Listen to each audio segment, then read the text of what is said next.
जे आज सत्तेमध्ये आहेत आणि खूप मोठे मोठे आपल्याला प्रॉमिसेस करतात, ऑल प्रॉमिसेस ब्रोकन.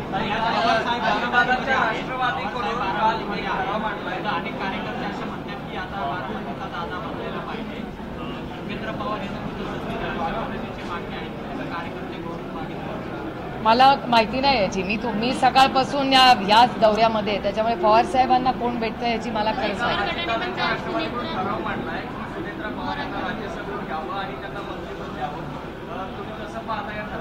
तो त्यांच्या पक्षाचा अंतर्गत प्रश्न आहे ना. त्यांनी राज्यसभा कुणाला द्यावी आणि मंत्रीपद कुणाला द्यावं, त्यांचा अंतर्गत प्रश्न.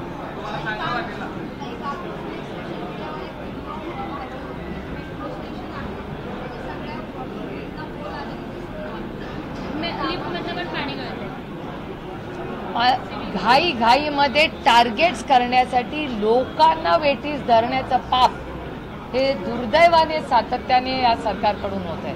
हे अतिशय चिंताजनक आहे. त्याची इन्क्वायरी झाली पाहिजे ना. तुम्ही बघताय काल दौंडमध्ये काय झालं. दौंडमध्ये एक ब्रिज, नशीब आहे की ते इनकम्प्लीट होता आणि तो आत्ताच पडला. त्याची इन्क्वायरी झाली पाहिजे. मी कलेक्टरांना पत्र लिहिलंय. म्हणजे जे काम चालू आहे त्यातलाच एक ब्रिज पडून गेला, असं कसं होतं. याची इन्क्वायरी व्हायला नको. आपण सगळे टॅक्स भरतो, त्या पैशातून विकास करतात ना. मग प्रत्येक विकासामध्ये असंच गोळ आणि एंडलेस आहे. असं नाही की एखादी घटना आहे. हे म्हणजे it's a string of issues. सातत्याने या कामामध्ये प्रॉब्लेम. आम्ही त्यांना विनंती केली आहे की 8 दिवसामध्ये आम्हाला याचं सगळं माहिती काढून सुधारणा दाखवा. आमची काय मदत हवी असेल तर एक नागरिक म्हणून, पुणेकर म्हणून आम्ही सरकारबरोबर ही काम करायला तयार आहे. कारण का प्रत्येक गोष्टी राजकीय नसते. आपले लोक भरडले जात आहेत. आमची ही सहकार्याची भूमिका राहील. पण यांनी काहीतरी हालचाल तरी केली पाहिजे ना. हो, आम्ही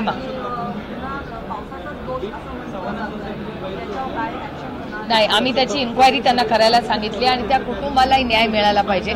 मला पीएमसी कमिशनर म्हणाले की 8 दिवसात त्याचा जो काही रिपोर्ट येईल तो ते माझ्यावर शेअर करेल. आंदोलन आणि 21 तारखेला आम्ही परत इथे बसणार आहे.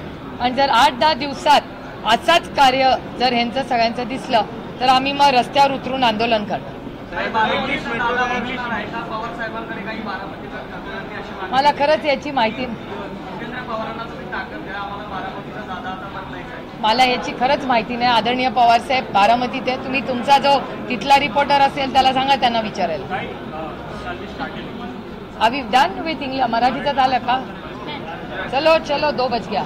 As far as Pune is concerned, you just mentioned that the way crime rates are increasing in Pune, it seems that Pune has become crime capital now. Pune Porsche case is something that was highlighted way before elections, and now no one is talking about it. No, I have not given up on it.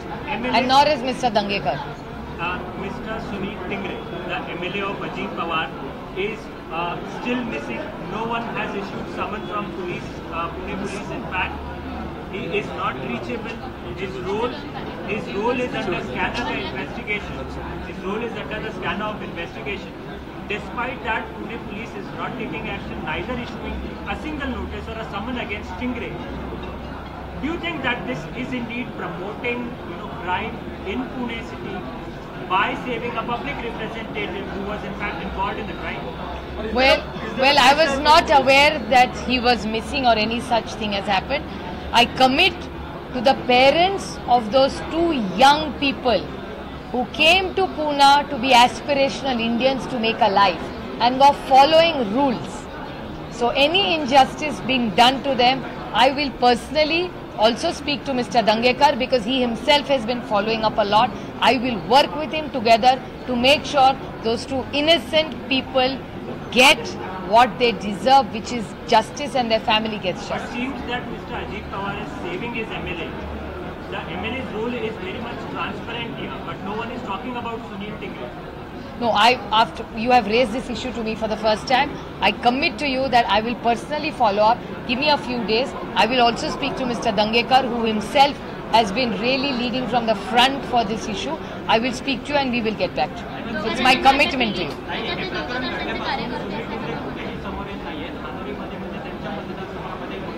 पाणी आहे पावसामुळे. असं असताना म्हणून लोकप्रतिनिधी ते त्यांच्या पक्षाच्या मीटिंगला नव्हते का? नव्हते त्यांच्या पक्षाच्या मीटिंगला नव्हते. त्यांच्या या सगळ्या गंभीर प्रश्नावर सुद्धा ते दिसत